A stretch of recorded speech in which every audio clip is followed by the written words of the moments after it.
outro filme que mostra o papado, que ele toca numa questão que para mim é verdadeira, é o Poderoso Chefão 3, que é considerado o pior dos Poderosos Chefão, mas do ponto de vista do catolicismo ele é o mais interessante, né? Porque você tem aquela entrevista de Michael Corleone com o Papa em que ele sequer acreditava que ele era capaz do arrependimento, mas aí ele começa a se confessar e é como se viesse uma graça sobre ele, que ele começa a soluçar, ele começa a se emocionar de fato, e ele tem ele se confessa com o Papa, e ele tem uma contrição, né, e ele paga também, né, tipo, ele vive um purgatório em terra com a morte da filha dele. Então, é um filme que faz você se perguntar, né, se de repente temos aí um São Michael Corleone, tá entendendo? Ou a figura de Fredo rezando, ele reza a Ave Maria, ele sabe que ele vai morrer, ele vai pescar, né, no final do 2, ele tá lá pescando e ele começa a rezar a Ave Maria, porque ele contou pro menino que toda vez que ele joga o anzol, ele reza uma Ave Maria e aí ele pegava um peixe, né? E aí ele já sabe que vão limar ele, e ele morre rezando a Ave Maria, né? E a prece diz agora, rogai por nós agora e na hora de nossa morte, né? Tipo, era exatamente nesse momento. Então, assim, que remete ao que você falou antes, né? Quer dizer, como casa bem com o drama, em certo sentido. Sim, claro. Se você parar para pensar, o final da oração da Ave Maria é extremamente dramático, né? Agora e na hora da nossa morte, quer dizer, você vai rezar o terço, você repete, você lembra da sua morte 90 vezes ali, né? Quer dizer, claro. Então é uma coisa muito, muito presente, né? E no 1, curiosamente, olha que engraçado, no 1 você tem, na minha opinião, a melhor representação do batismo, né? No Poderoso Chefão. A melhor representação do batismo que existe na história do cinema está naquele filme ali. Então você vê que tem vários sacramentos ao longo.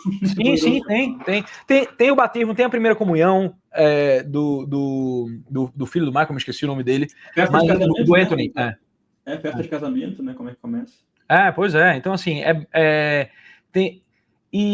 dizem, né, que o autor, eu não sei, mas já ouvi dizer que o autor ele estava tentando fazer meio que uma crítica à estrutura da família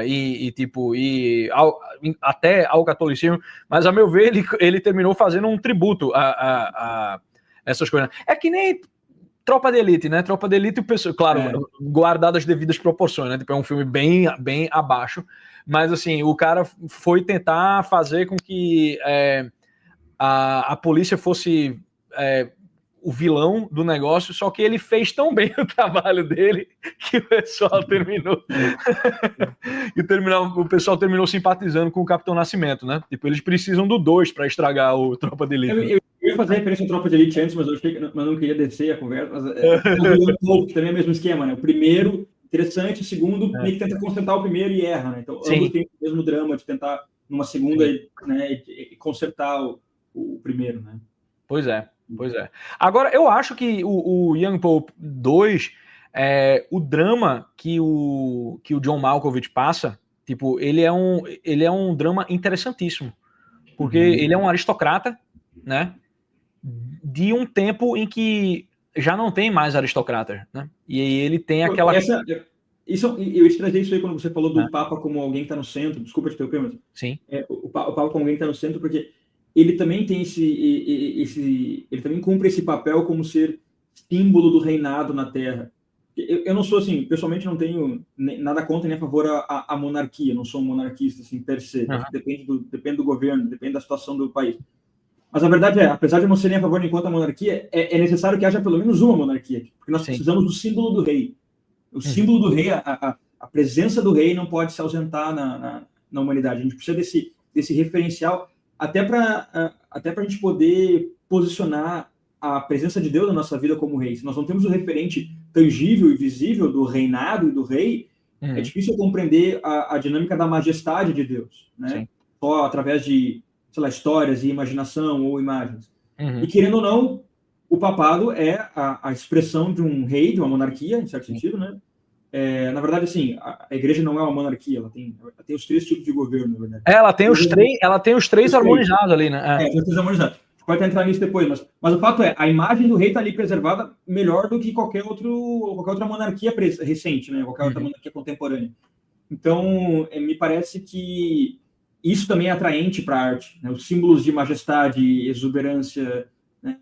Estava conversando com um amigo meu esses dias e ele estava falando com uma freira que, assim, ele estava me contando que estava conversando com uma freira que, sei lá, não tinha uma fé muito viva, digamos assim. Uhum. E a freira estava dizendo assim que ela não gostava muito desses sinais de pompa e circunstância do conclave, do papado, achava demais, né? E esse meu amigo estava falando, não, tem que ter isso aí, é isso que é interessante, é isso que atrai as pessoas, é isso que expressa a majestade de Deus também. Então, eu acho que isso também é muito atraente para a cultura e para a arte, os referenciais de majestade e de hierarquia, em certo sentido, né? Sim, sim. Até quando o Papa toma uma postura de negar essa pompa e circunstância, ela acontece em contraste a essa pompa e circunstância, né? Se não houvesse ela, o gesto de humildade e tal, né? Tipo, é muito fácil para um pobre parecer pobre, é difícil para o cara, o chefe da igreja, parecer, né? escolher ser pobre, né? Então, até para você fazer esse tipo de voto, é algo que você faz em contraste a essa grandeza do Vaticano. E o Vaticano, ele tem uma grandeza que ela não é apenas material, né? Mas ela é a grandeza das coisas que duram, né? Sim. Quantos sistemas políticos o Vaticano não viu? Quantas guerras? Quantos problemas? Cara, eu tô lendo um livro sobre aqueles séculos, aqueles 2 séculos de briga entre guelfos e gibelinos, né? Cara, tem cada coisa que passou pelo papado, cara. Teve cada disputa política, cada coisa assim, tipo, e no entanto a igreja tá lá, né? Tipo, isso é um negócio que é impossível o cara ficar à mercê, o cara ficar alheio a isso. E aquilo que tu falou, né, tipo, de ter os 3 governos, mostra que, tipo, todos os dramas da história, das ideias, do que as pessoas debatem, eles estão dentro da igreja. E lá eles encontram a sua maior expressão, né? Tipo, se a gente pega, sei lá, a confusão que são os tempos de hoje, né? E você pega a figura como o Papa Bento XVI, que esteve presente na Segunda Guerra Mundial, esteve presente no Concílio Vaticano II, né? Tentou se guiar em direção à verdade, rumo à verdade naquele caos todo. Se você... A figura de Bento XVI, ela é uma espécie de possibilidade para a gente que está confuso nesse mundo de se orientar nele. Porque ele não simplesmente pega e faz tipo, não, eu sou tradicionalista e tudo isso. Não, ele quer entender o que as pessoas estão dizendo. Ele dialogou com os opositores dele na época. Então, tipo, ele foi um cara que foi para cima no mundo das ideias, assim, né? Então, tipo, até as possibilidades para a gente se adequar a esse mundo, elas estão sempre dentro da igreja, né? Tem sempre alguma cabeça ali dentro que, se você ver o que é que aconteceu com ele, você diz, caramba, pô, isso aqui é uma possibilidade, né? Isso é uma crítica que eu faço, às vezes, a postura que muitos de nós, como católicos, temos, às vezes, com relação a algumas coisas da arte, da cultura, especialmente com relação a, sei lá, arte moderna, arte contemporânea, de se criar, ou às vezes até o cinema, né? Se criar um antagonismo, né? Então, cara, tem que ser contra isso, contra essas coisas. Quando, na verdade, me parece que a igreja, ela fornece uma outra resposta, que é, cara, você não tem que eliminar aquilo, você tem que abarcar aquilo. Então, você tem que examinar e tudo e ficar com o que é bom, né? Então, você tem que examinar aquilo ali, observar o que tem, entrar em diálogo com aquilo ali, seja o cinema, seja a arte, seja a música, e traduzir aquilo, converter aquilo a uma expressão verdadeira dentro da igreja. Sim. Para trazer um exemplo, que vai saber muito melhor que eu, que faz referência a Bento XVI também, na música, né? Você tem, por exemplo, na música contemporânea, uma figura como Arvo Pärt.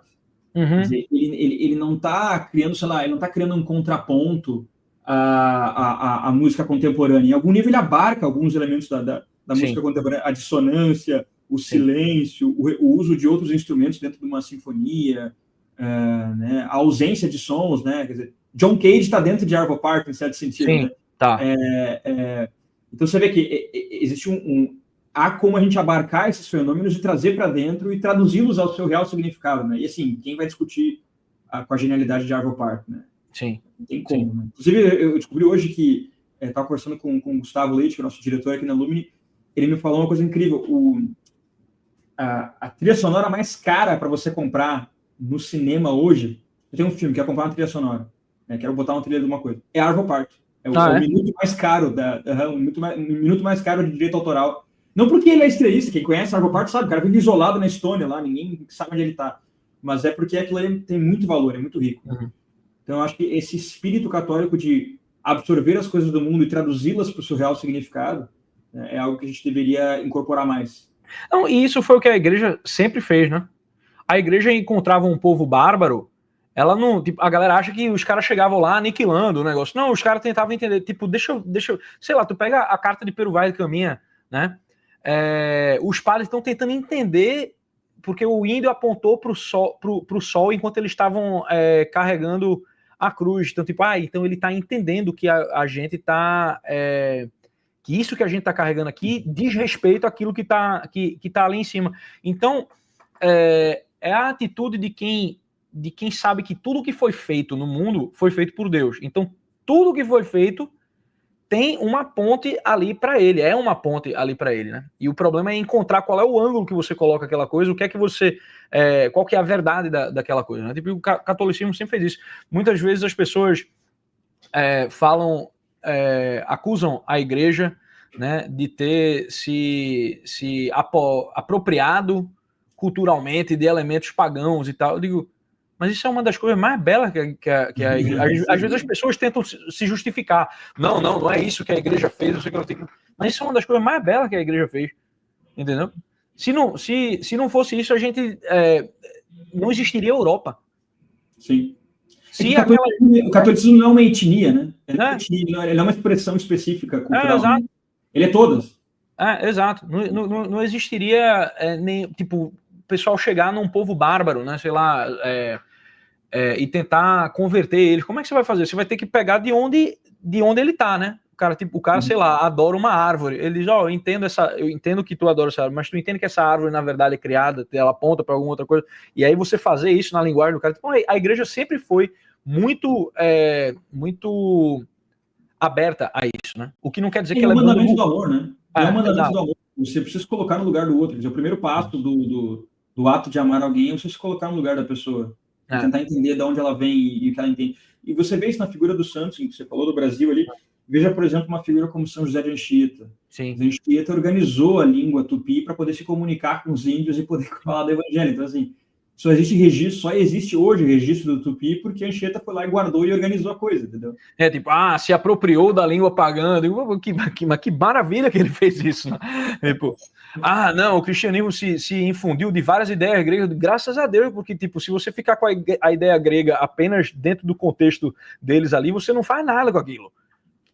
Conheça a nossa plataforma TV Lisão, onde vendemos vários cursos que não servem para porra nenhuma, mas você vai ficar mais inteligente, ok? Aqui nós temos uma educação helênica.